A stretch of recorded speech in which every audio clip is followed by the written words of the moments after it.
안녕하세요. 오늘 여러분께서 보내주신 자료들을 좀 봤는데요. 디지털 아카이브의 세계, 이게 API 기술을 통해서 어떻게 좀 달라지고 있는지, 그 얘기를 좀 자세히 해볼까 합니다. 네, 저도 자료들 보면서 느낀 건데 다들 공통적으로 하는 얘기가 있더라고요. 그 디지털 아카이브라는 게 그냥 옛날 기록물 모아두는 약간 그런 정적인 공간, 거기서 이제 벗어나야 한다는 거죠. 아, 그렇죠. 네, 적극적으로 자료를 막 퍼뜨리고 그걸로 새로운 가치를 만들고 뭐랄까 정말 살아있는 생태계가 되어야 한다. 이런 맥락인데 그 중심에 바로 API가 있다는 겁니다. 아, 그러니까 단순히 그냥 보관만 하는 게 아니라 이걸 활용하고 또 창조하는 데까지 나아가려면 이 API가 핵심 열쇠다. 뭐 이런 말씀이시군요. 맞습니다. 그럼 이 API 이게 구체적으로 어떤 거고 왜 중요한 건지 또 실제 사례들은 어떤지 그리고 우리가 앞으로 좀 뭘 주목해야 할지 좀 더 깊이 들어가 보죠. 네, 좋습니다. 우선 API 이게 뭐 약자냐면 애플리케이션 프로그래밍 인터페이스인데요. 이걸 좀 쉽게 풀어보면요. 서로 다른 프로그램이나 시스템들이 있잖아요. 네네.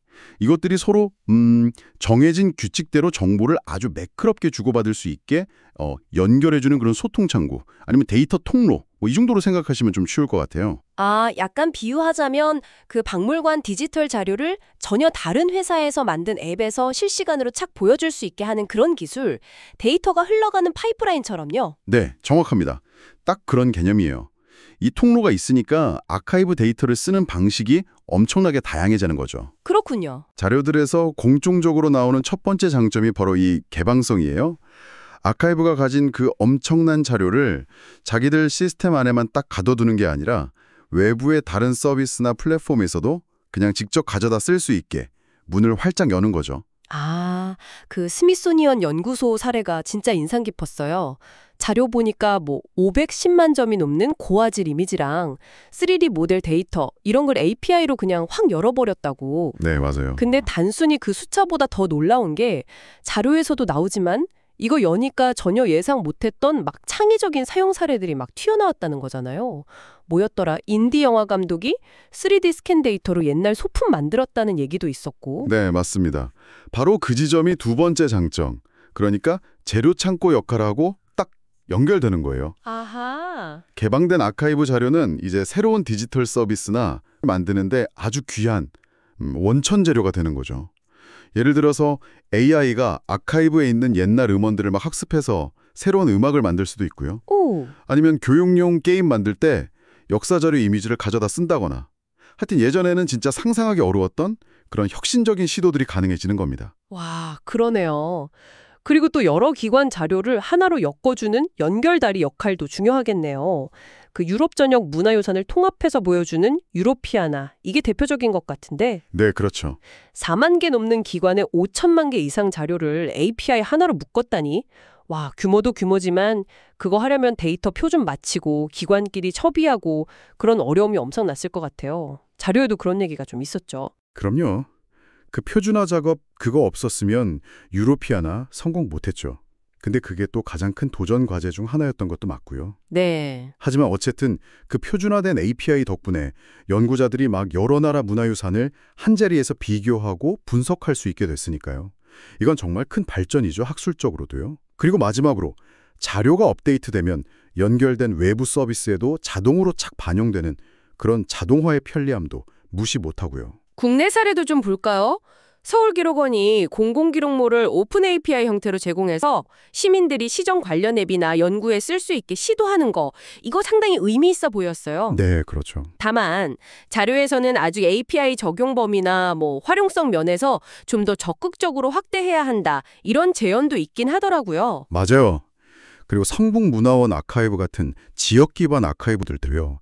이 API를 통해서 자기들이 가진 지역의 역사 문화 자원을 어떻게 더 가치 있게 쓸 수 있을까? 이런 고민이 좀 필요해 보여요. 예를 들면 어떤 게 있을까요? 뭐 예를 들면 지역 축제 정보 알려주는 앱이랑 연동한다거나 아니면 지역 학교들 교육 자료로 바로 쓸 수 있게 한다거나 그런 거요. 아직은 좀 시작 단계지만 잠재력은 진짜 충분하다고 봅니다. 듣고 보니까 결국 이 모든 얘기가 아카이브를 보는 관점 자체를 좀 바꿔야 한다. 이런 메시지 같아요.